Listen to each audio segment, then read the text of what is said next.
si pritom pospevovalo. Ide sa na výlet, opíde celý svet. Idem sám do lesa, jahody rastie sa. Idem sám do lesa, jahody rastie sa. La la la la la la la, spievam la la la, spievam la la la. La la la la la la la la, spievam la la la. La la la la, spievam la la la. Ako si takto vandrovalo, stretlo sa na svojej ceste aj s koutkom. Koutík sa malička opýtal, či by sa k nemu nemohol pridať. Môže, bude veselšie.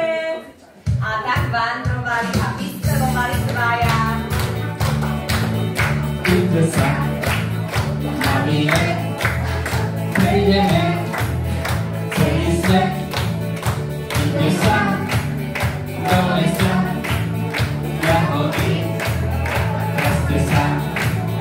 Ide sa do lesa, jahody rastie sa. Riki, riki, a sa riki, riki, riki, riki.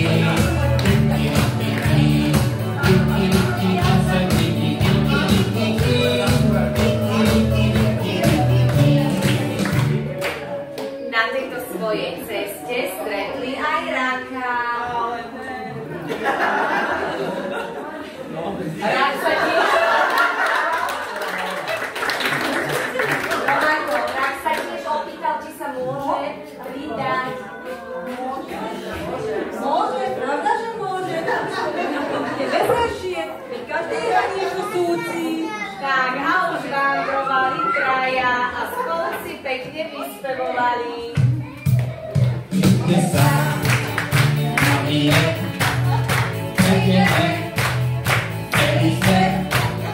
Ide sa do lesa, jahody rastie sa. Ide sa do lesa, jahody rastie sa. Ďapi, lapi, vezme chlapi, ďapi, lapi, krp. Ďapi, lapi, krp. Ďapi, lapi, vezme chlapi, ďapi, lapi, krp. Ďapi, lapi, lapi, lapi, krp. Ako štvrtého stretli koníka, koník sa k ním tiež pridal a už vandrovali štyria. A veselo si pritom vyspevovali. Ide sa na výlet, prejdeme celý svet. Ide sa do lesa, jahody rastie sa. Ide sa do lesa, jahody rastie sa. Hop sa, hej sa až do lesa, hop sa, hej sa, hop. Hop sa, hej sa, hop.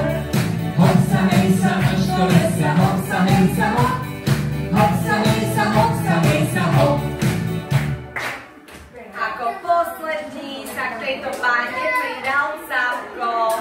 A tak si táto slavná Peťka zaspievala aj Capkovú pesničku. Ide sa na výlet, prejdeme celý svet. Ide sa do lesa, jahody rastie sa.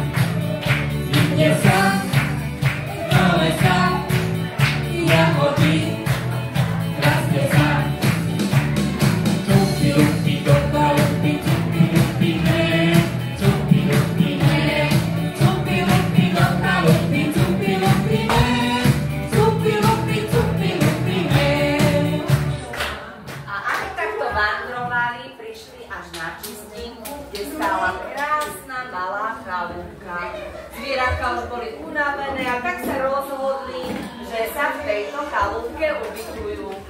Vôbec netušili, že v tej chalúbke bývajú strašne zlí zbojníci, ktorí sa už chystali práve domov.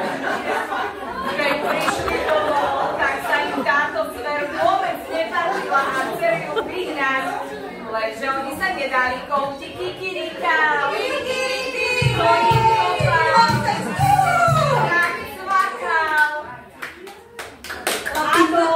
Ako ich naberal na rohy a tak sa zbojníci zlakli, zobrali všetko tam zobrali a udiali.